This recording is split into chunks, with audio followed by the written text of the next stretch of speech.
Kia ora. Welcome to Conversations with Wāhine, brought to you by the Wellington branch of the National Council of Women, New Zealand.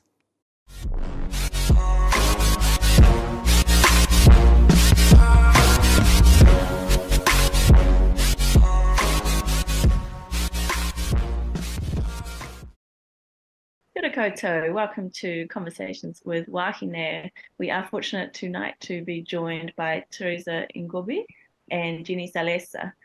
The Honourable Jenny Salesa is MP for the Panmure-Ōtāhuhu electorate, in which she lives with her two daughters, husband and extended family. She is the Assistant Speaker of the New Zealand House of Representatives and Chair of the Parliamentary Foreign Affairs, Defence and Trade Select Committee. Born and raised in Tonga, her family moved to Aotearoa, New Zealand, seeking better educational opportunities when she was 16 and they settled in Auckland. Jenny's commitment to social justice and ensuring equal opportunities and fairness for all led her to politics. Jenny graduated from the University of Auckland with a BA LLB in '96. She has 25 years of experience working as a public servant in the New Zealand health and education sectors with NGOs and as a politician. She has also spent time living and working in America, where she implemented and spread to other cities an evidence-based health initiative developed in Michigan.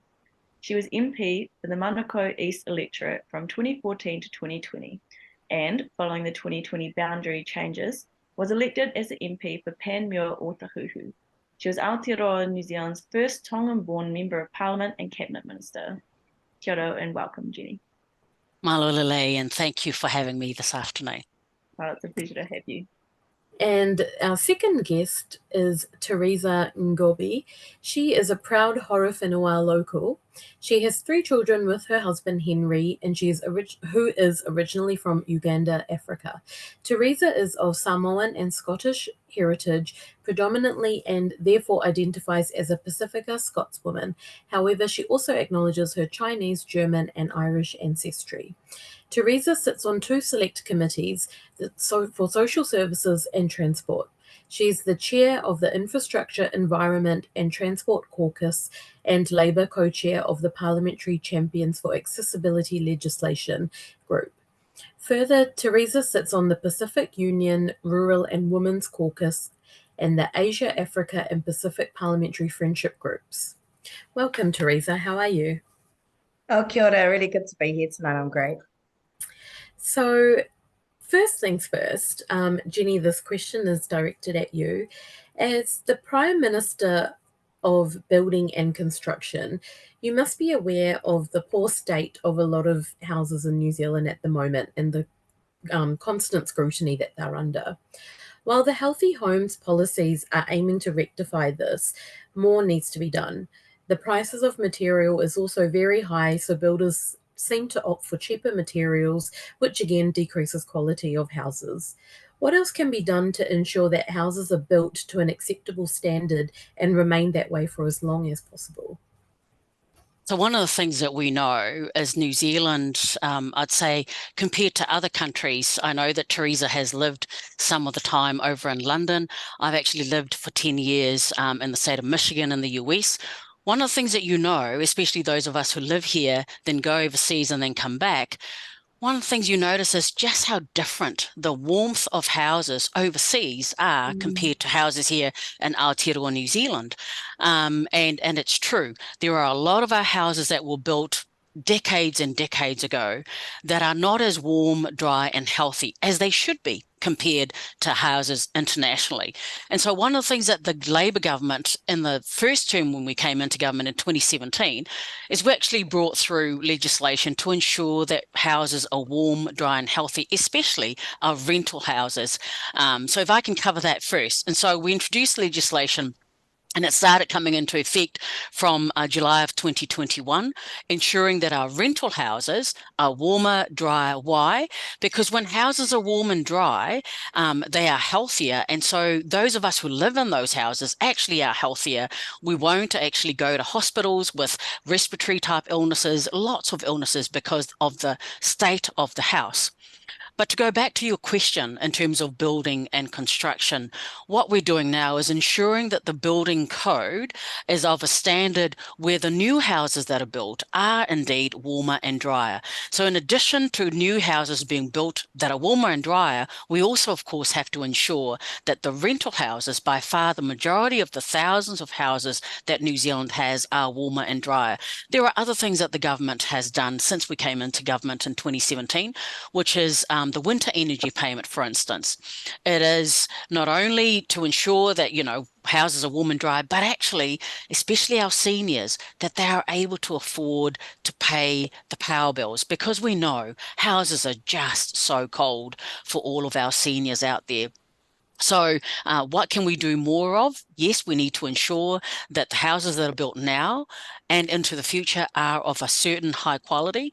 But we also, one of the parts of the question that you asked about was the supply of materials that comes through. We know that COVID actually had a big, huge effect on the supply of materials, and a lot of our building materials actually come from overseas.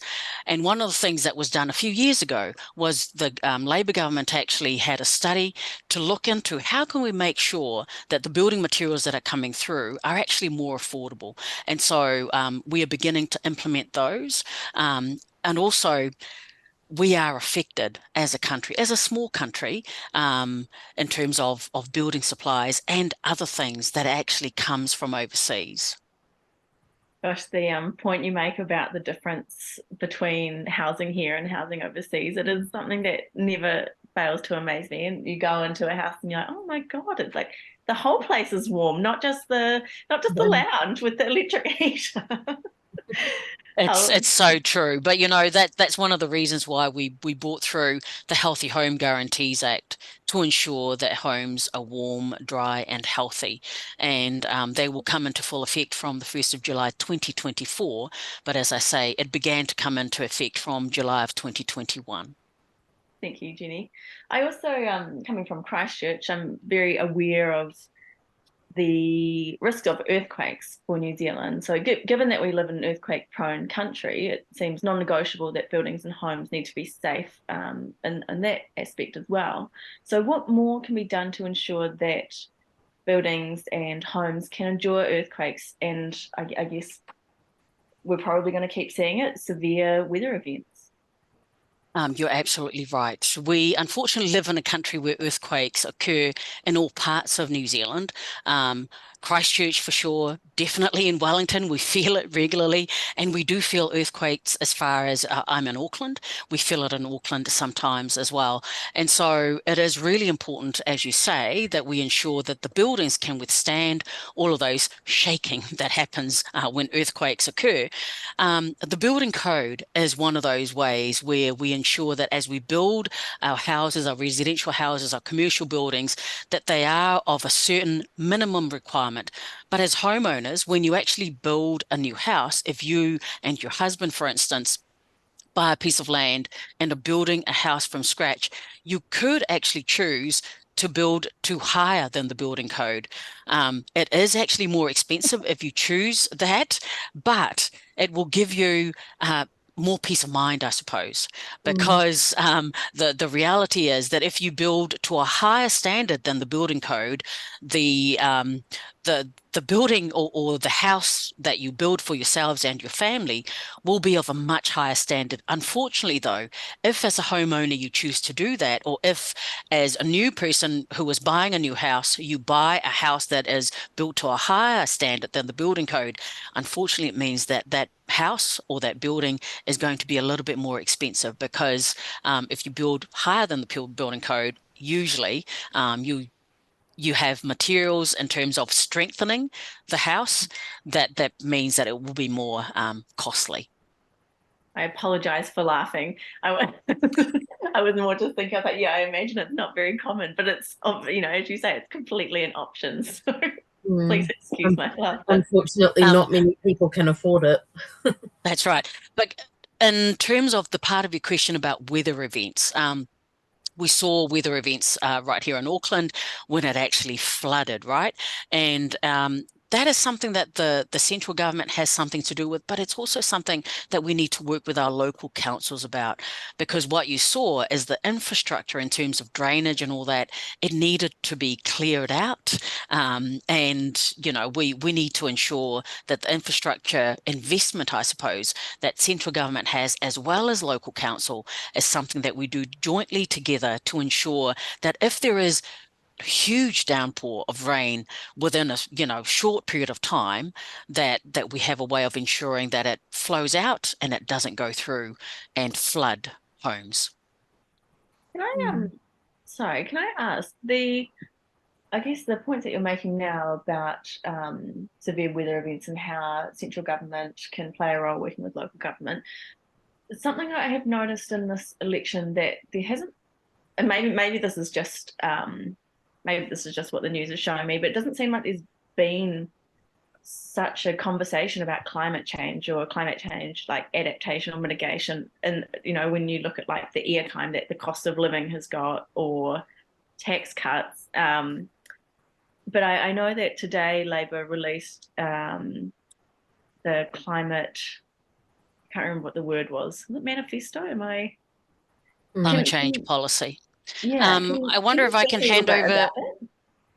I'm actually not on the select committee for that, and I wonder if you have more to add on this point, Terisa, because it comes through, I think, one of the select committees that you sit in. I don't actually sit on the Environment Select Committee, but just in terms of, I hear what you're saying, Aimee, around not hearing, specifically talking about the climate change and that cost of living is kind of front and centre and what the kōrero is about. But actually, and I'm glad that this is the way it is, climate change is starting to be interwoven into everything we talk about. So when you talk about the cost of living, climate change is part of that conversation anyway, and it's something that, you know, if you look at some of the work we've done in that space, cost of living, around sustainable foods, for example, and the government's given $30 billion in terms of that space to make sure that we've got sustainable foods, there's no wastage, but also that we're helping with the cost of living. So it is. I just think that maybe what I would say is maybe the voices that need to be in that space aren't always there, or aren't always as loud, if that makes sense.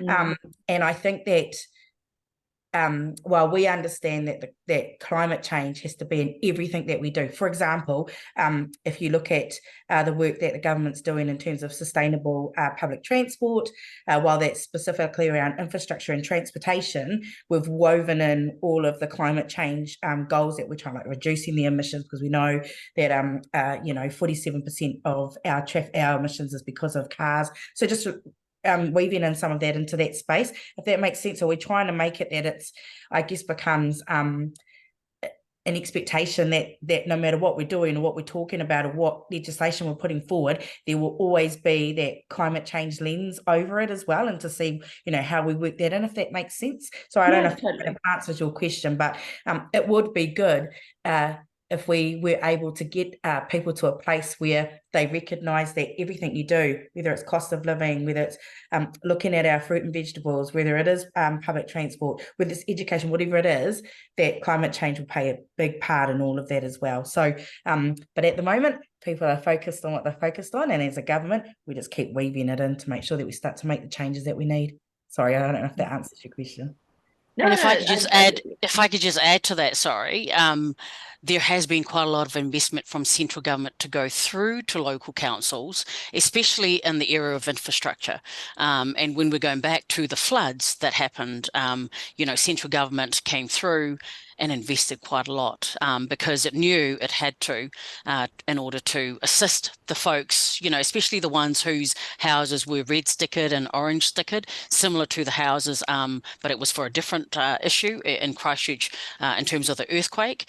That is also one way where the central government comes through and works with the local councils, because it's the local councils that implement things on the ground in the various cities, whether it's to do with climate change or infrastructure or roads and transportation. Yeah, no, that makes a lot of sense. And I guess as well, your answers kind of speak to maybe a broader change, which is quite nice, which is maybe the depoliticization of climate change, of all parties are sort of working towards that goal. It isn't, we don't have to argue about whether it is a goal or not. It's like, well, of course it's a goal. So therefore, this is, yeah. But no, great answer. Thank you. Now I have a couple of questions in relation to your role as the Assistant Speaker of the House, Jenny.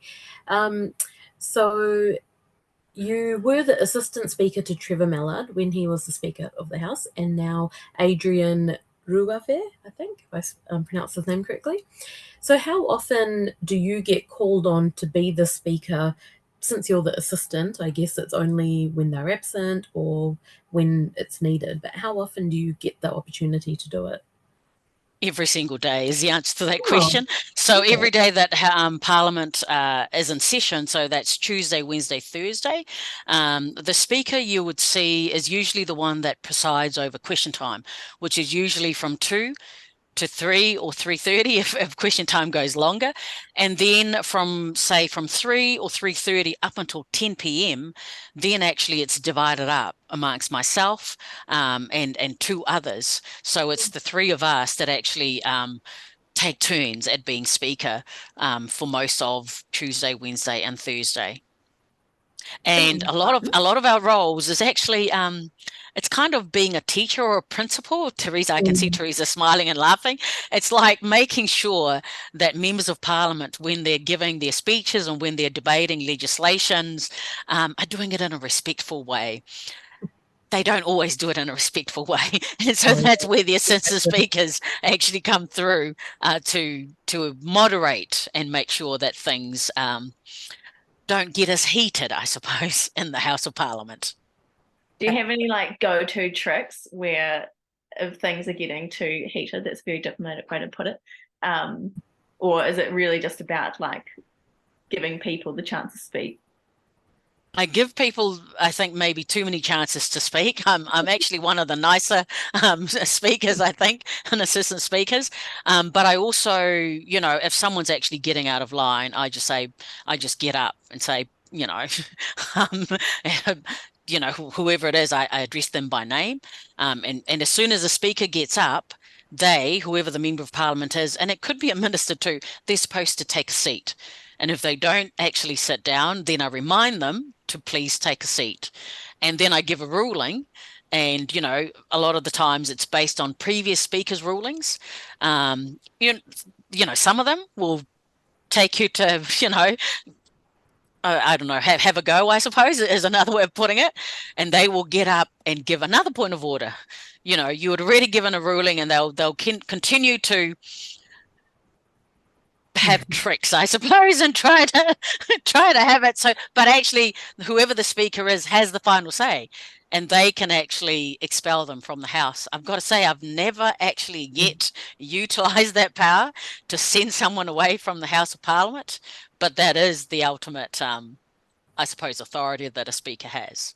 Can I just add something to that as well? So Jenny is extreme. We're really lucky. We've got some really great speakers of the House and associate speakers and assistant. And Jenny's amazing. She's really, really. I'm not just saying that because she's a teammate, and we also sit on Pacific Caucus together. But she really is very fair. One of the things I did want to add is that it's just so incredible, Jenny, how yourself and Adrian are able to retain all of the speakers' rulings, the different numbers, know when to stop us, know when we've, it's just incredible. And Jenny's certainly really good at that. She knows when, we've broken a rule or, or there's something or whatever parts of the speaker's orders we need to rectify. So, it takes a lot of smarts, but also you sit there intently and listen to us for over a couple of hours. And I don't know how you do it because I know you're listening really intently to make sure that we're staying on track, we're saying the right things, we're not breaking the rules. So yes, you're incredibly clever and smart with that space. We also have to judge. Yeah, we also have to ensure that whatever it is that they're debating is actually relevant to the legislation that is being debated and to the clause and the section that is currently being debated. And so we pull them up if they don't. But the other thing that we do as a team of speakers is we actually meet every day. So whatever happened the day before, and there is a national assistant speaker as well. We get together, the Labour people and the national folks, we get together the day after, but before the House sits, and actually go through what happened the day before. Are there any lessons that we can learn from the day before? Were there any mistakes that we need to improve on? So we do that on a daily basis behind the scenes. Do you ever have like problem children? You're like, oh, when like, of course it's you again. There are. I mean, if you actually watch Parliament, you can tell which ones would fall into that category. I'm not naming any names, but there are some who are, I should say, maybe cheeky would be a better way of putting it. You could tell that they must have been cheeky kids when they were kids, and they've brought that sense of humor to the house. Also, is it hard, since you obviously represent Labour, but being Speaker of the House, you're supposed to be neutral? Does it kind of conflict your role? Does it make it difficult to be neutral when originally you were in Parliament as a Labour MP? I think you'd find, and I'll have Terisa comment on this, you'll find that those of us who are Labour MPs are actually harder on our own team, because we want to be fair, right? And so in order to be fair, is we actually I think a bit harder on Labour than we are on everyone else. But that's actually how we try to do things. Yeah, I definitely would agree with that. And I think, and again, just goes back to, we're really lucky at the moment. We've got great speakers, and you are all really respected from all the parties, because I feel like we're really lucky. They're like yourself, Adrian, really, really respectful, really, really fair. But yeah, I would say, I think there was one time, I've never been told off or had to withdraw and apologise yet, or at all. But I remember one time we were starting to get a little bit passionate, you could say, and we started to be, I guess, test the waters with, and I remember Jenny was in the seat, and she stopped the debate, and we were getting a little bit unruly, and so she had to call us out, and she called out the Labour side. So no, I would say, very fair, and actually I think that you'd find nearly every party would say that we're really lucky with the speakers we've got. And it's really lovely. It's just really lovely to hear that, kōrero. Very interesting kind of perspective, I guess it would be sitting in the speaker's seat rather than being in the caucus. Is that the right word? I don't know. Terisa, can I ask, as a spokesperson for social services and community, what will you and Labour do to reduce the antisocial behaviour that's been ramping up, including ram raids, gang violence, and unemployment? Yeah, so I mean, a couple of things I'd just say just off the bat. We don't want anyone committing ram raids, and we don't want any crime. However, I would note that crime has actually come down, and actually so has ram raids. So you might have seen about, I think it was 2 or 3 days ago, Minister Ginny Anderson released some of the data that shows that I think it's about a 70% reduction from 2021 to now. So, I mean, while we don't want anyone doing ram raids, that's a really good sign that some of the initiatives that this government have put in place are working. And so that's a whole range of things. And bearing in mind that with the ram raids, there was that really small group of young people, and they were able to, when Chris was in this, Chris Hipkins was in the space, and then Ginny Anderson sort of progressed that, we were able to work really specifically and target the support we put in that space. And I think that's what it is. It's not about, in my opinion, and I think I speak for the Labour Party as well, it's not about just locking these young people up and throwing away the key. There has to be, those pre and post preventative and post support that goes in that space. And what I think you'll find is that this government, of any other government, has invested the most in terms of our NGO space, and in terms of supporting those supports that we need for that space. To be able to support and actually prevent many of our young people going into that kind of into crime.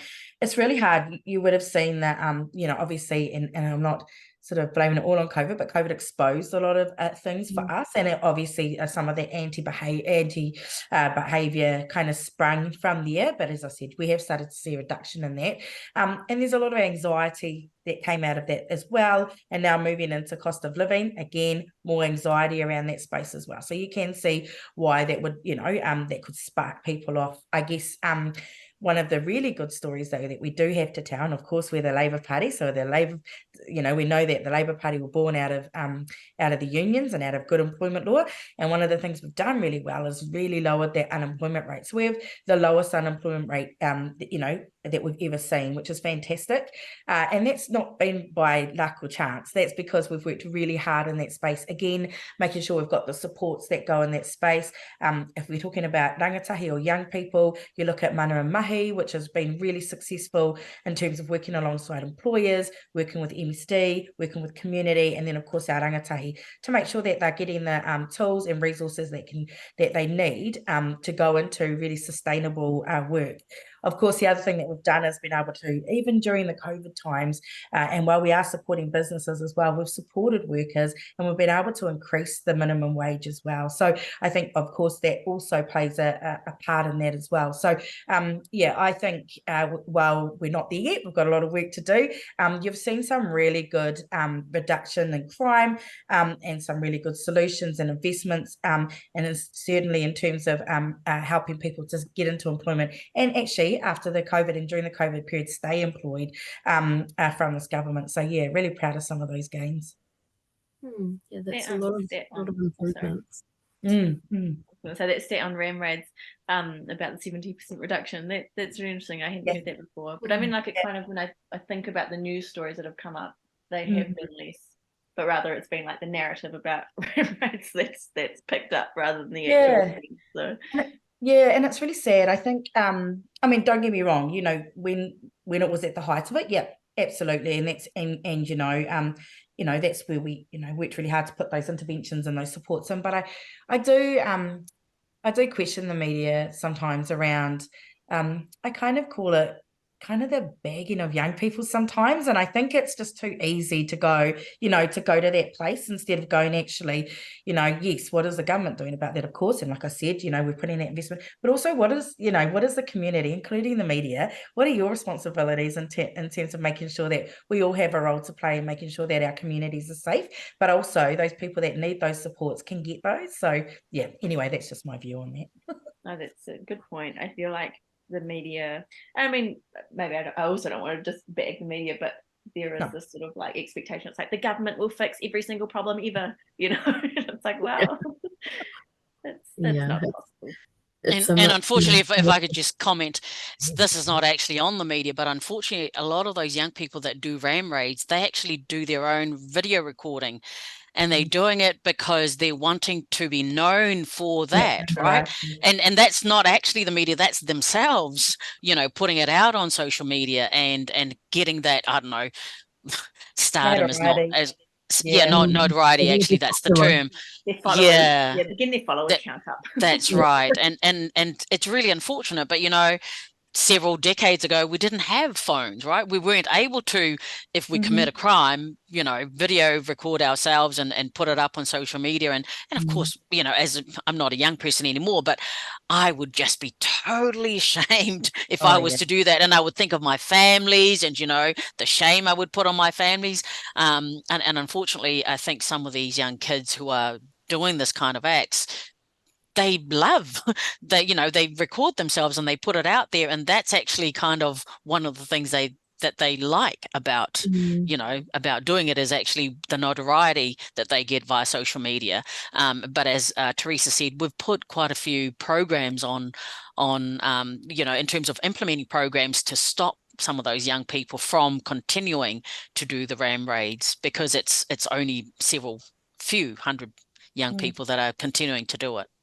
And it's also about, you're absolutely right, Jenny. And it's also about, for some of those young people, through no fault of their own, it's kind of their, whatever their background is, they might not have those same kind of disciplines or been brought up that same way. Like you said, Jenny, for the most part, most people will be quite embarrassed about that. That just goes to show kind of where they're, I guess, the way they've been raised, and or maybe not even that, but what I guess some of their background, and some of it is quite traumatic. Some of the people that we are seeing, it's and there's some intergenerational stuff there as well. So I'm not saying that if you commit a crime, that should be your backstop, and you should be able to sort of. But what I am saying is, you're not going to solve, or you're not going to be able to rehabilitate somebody if you don't sort of acknowledge that, as well as, and put some proper support in that space. And as I said, the governments of any government has invested the most in terms of our NGOs and community support spaces. So, yeah. I also want to add that our government has invested in police. It's not just the numbers of, 1,800 new police, but actually what I'm most proud of is the numbers of Māori police have increased by 40%. The numbers of Pacific have increased by 83%. The number of Asian police have increased by 157%. And last but not the least, the number of women police has increased by 61% over the last 6 years under our government. And when you compare that to the numbers of new police in the previous national government over 9 years, they only had 643 new police. So, that just by way of contrast. Yeah, and we're looking to further add to that number if we're re-elected, and we've already seen the difference that makes. You're quite right, Jenny. That is obviously what we've seen in terms of the reduction in crime, reduction in ram raids, the tactical unit that the ministers worked really hard on as well. So yeah, some really good investments there. That's really good to hear. And I guess, like, if you've got a mixed police, you've got lots of females, but all different ethnicities, then these younger people might start to see themselves in those, like, you've got representation, and then you feel like they're not against you because it changes your narrative. Like, if you're a young, if you're a young ethnic child and someone in your family is in the police, you might, instead of going down that path of crime and getting involved in gangs and things, you might think, oh, my older uncle or my older auntie is in the police. One day I want to be like them as well. And it kind of changes your whole narrative on your future and how you look at things as well, rather than just old white men being in the police and no one else. Oh, you're absolutely right. We've got one of our most senior policewomen is Muslim. We've got lots of constable who are Sikh out in South Auckland, but we've also got high-ranking Samoan and Tongans. It's quite different when you have Tongans and Samoans who come through out in South Auckland, women as well, talking to the young people. Some of them actually know how to speak in Tongan. Born and raised in New Zealand, but their families actually spoke to them in their mother tongue. It's a different level of respect, I think, that our young people give to one of their own. Yeah, I just came from, I was just saying to you guys earlier that I've just come from Panmure-Ōtāhuhu, and I actually came from a youth hui that was called from the police, actually, just to work through some of the some of how we can better support our youth in Panmure-Ōtāhuhu. And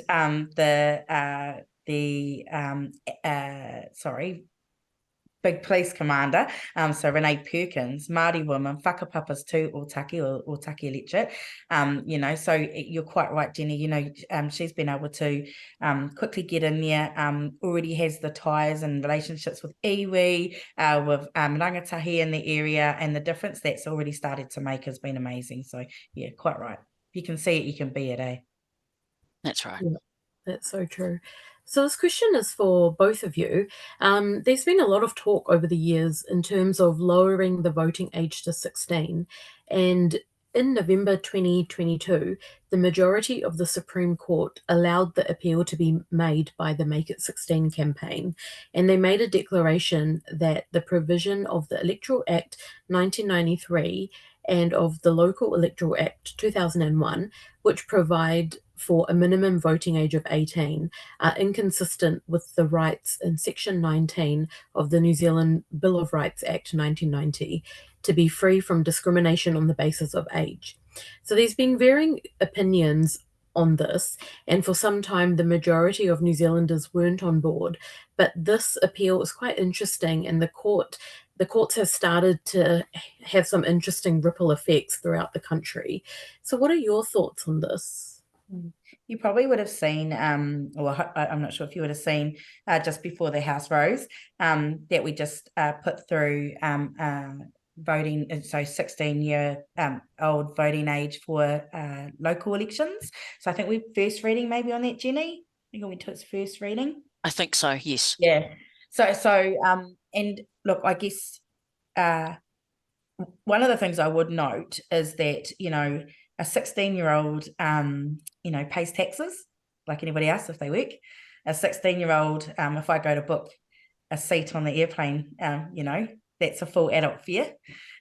So I'll just point those things out. And we've seen some incredible young leaders who have made massive change, not just nationally, but internationally, in spaces like you talked about climate change earlier.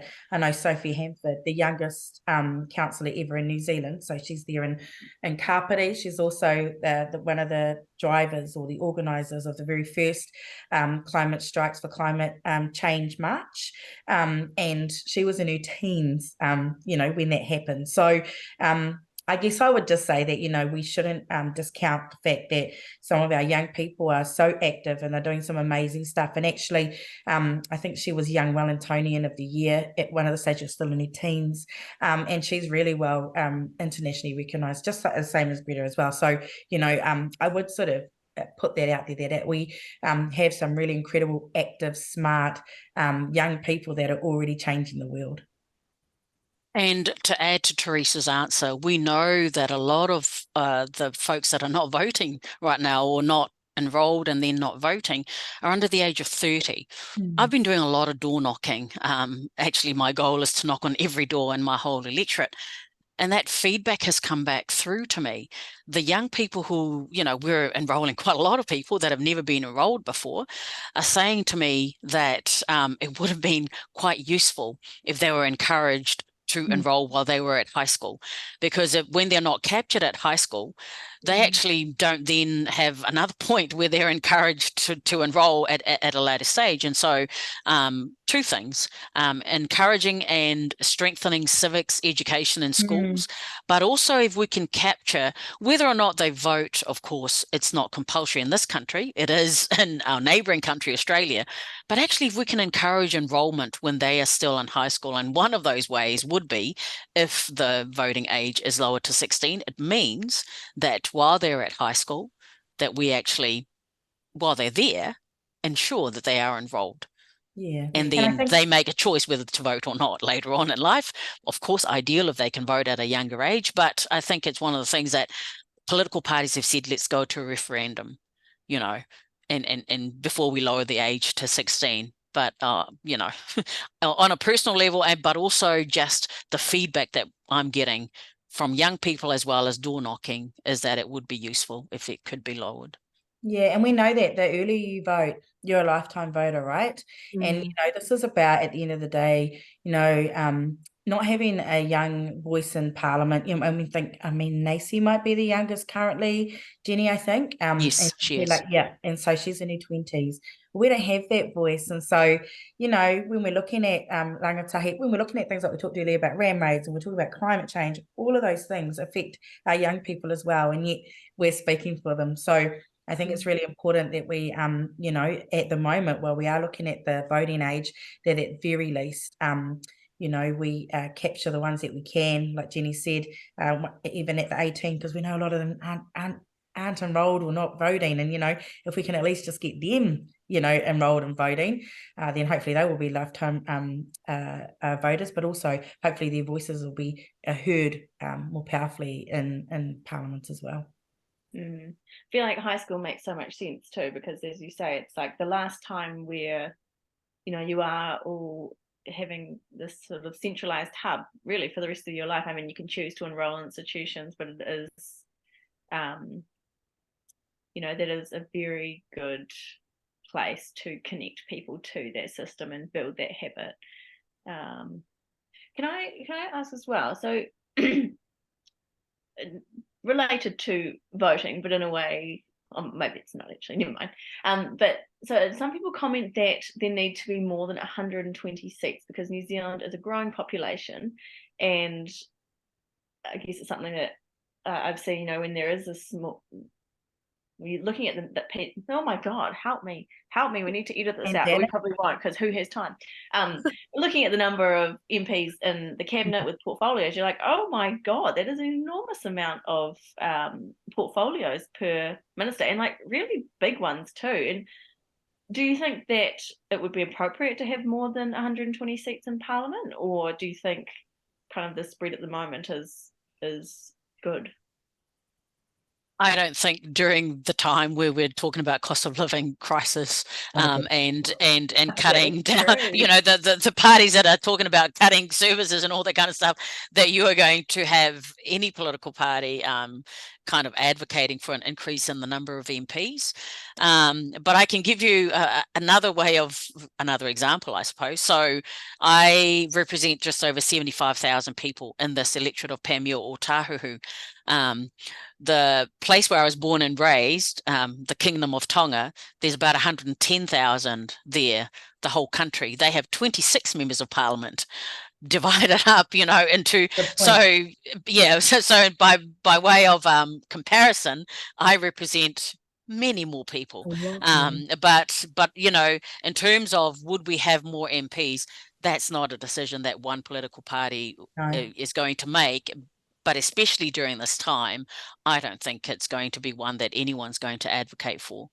I completely agree with you, Jenny. And I think probably more importantly is the diversity of the makeup of those 120 that we currently have, right? So, especially if you're talking about those portfolios, making sure that we have people who not just have the educational skills, I guess, or the academia behind it, but actually some of the real lived experience in terms of those portfolios. And I mean, that's the key. And I feel like that's something we've been able to deliver, especially with the Labour government, the diversity, 50% women. I mean, that's incredible. And you've seen that also move into, the public sector as well. We've got over 50% women in the public sector in terms of managers.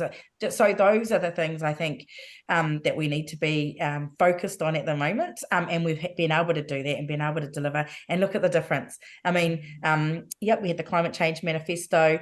We've just had the women's manifesto, increasing, the ages in terms of the cervical and breast screening, a focus on endometriosis. We've started to see a reduction of the gender pay gap.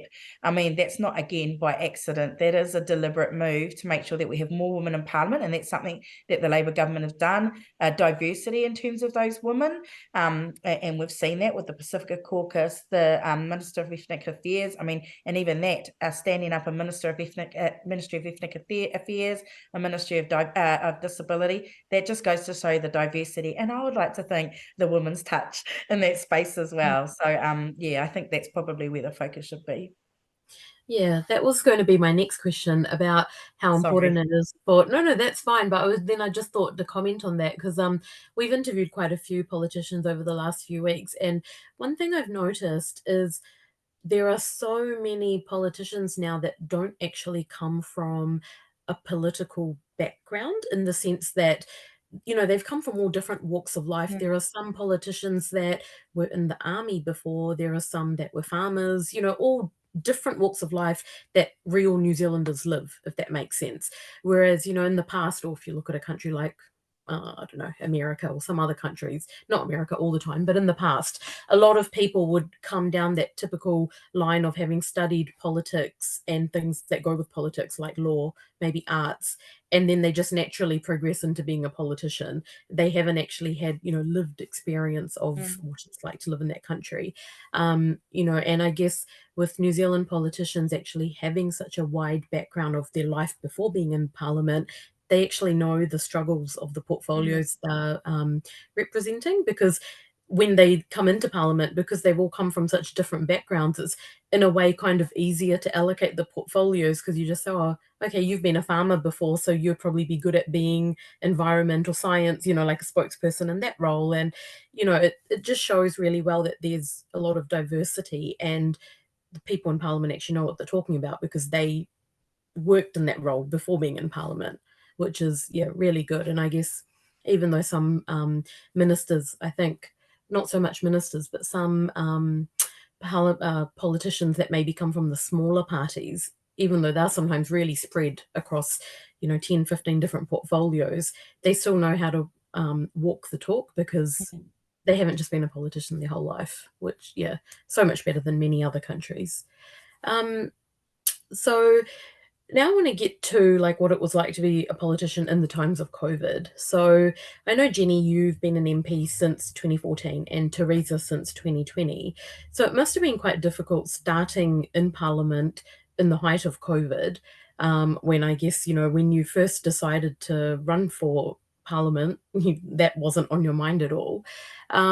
Is there a lot of mentoring between the seasoned politicians and the newcomers, given that I think in the 2020 elections, 68% of politicians were actually first-time politicians? So is there a lot of mentoring between the newbies and the people that have been in there for a few terms?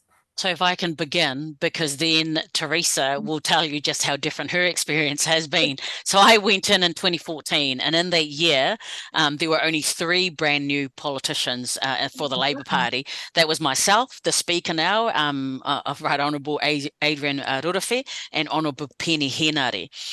There were 3 others that they call themselves retreads. That's Stuart Nash, the Deputy Prime Minister now, Honourable Carmel Sepuloni, and Kelvin Davis, Honourable Kelvin Davis. However, there were not that many kind of mentoring or partnering up between ourselves and others. When we went in, I think there was only 33 Labour MPs the year that I went in, and there were other things that we were focused on at the time. Fast forward to 2020. So after 2014, we then had a huge intake. I think it was 17 new MPs in 2017. We began a lot of mentoring, partnering up and all that. And then 2020, I'll hand over to Terisa, because her experience is so different to when we went in and we had to learn a lot of things ourselves, the 3 newbies. Terisa. Absolutely. So what I would say is just going back to that the campaign phase and when we were doing that in 2020, I must acknowledge again Jenny, actually. Jenny was one of the current sitting ministers that came out and I guess perhaps not mentored, but came out for the day and spent the day with me and just said, this is, and so I got a glimpse of what it looks like, for Jenny, once you become an MP. She gave me some really good advice.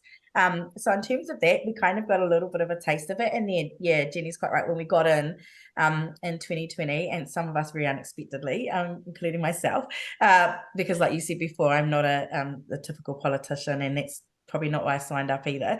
But when we did get in, we had certainly mentors from, the earlier classes, so 2017 and others. But where I feel the luckiest is that we had the Pacific Caucus.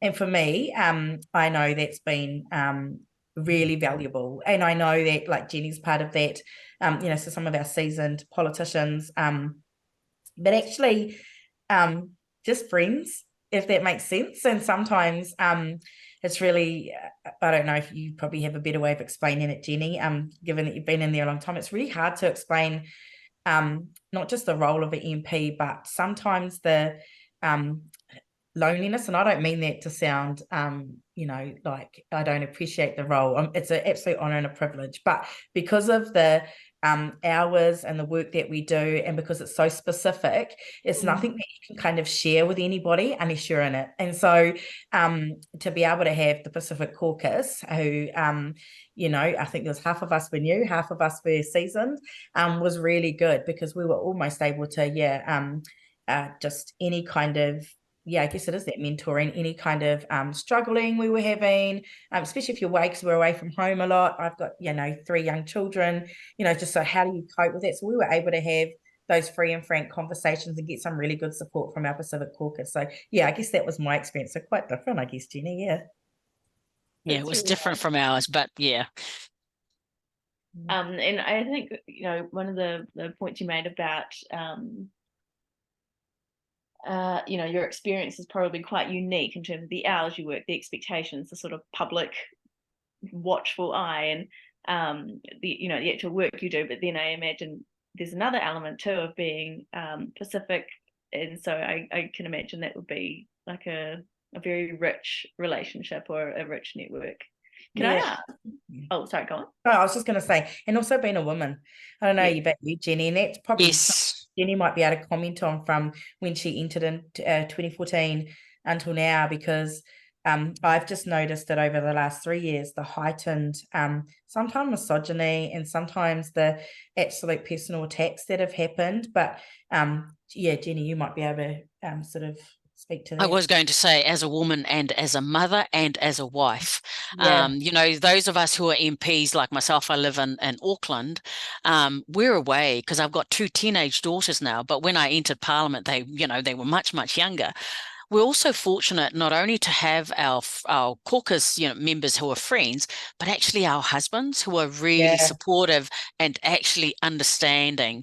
You know, because the downloads that you have, you know, with your husband as well as your close colleagues, you have to have a very supportive person behind you or beside you, because it's a really tough job. A lot of people don't realize it's a 7-day job, and when Parliament is in session, we don't leave Parliament until the bell rings at 10 p.m.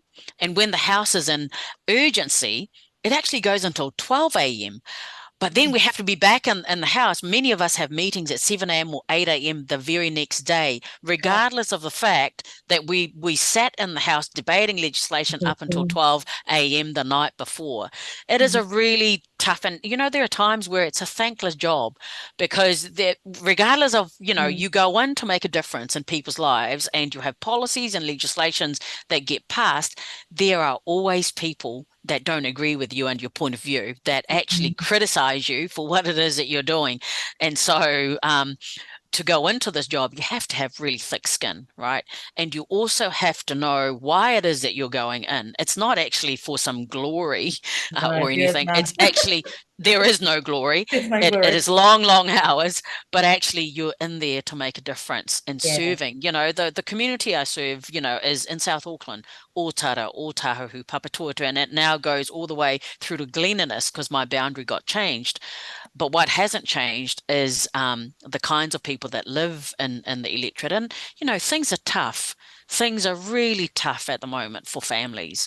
And, you know, we get it. They come to see us, you know, looking for a house to live in, you know, people who don't have a place to live, who may have been evicted out of the rental that they were in.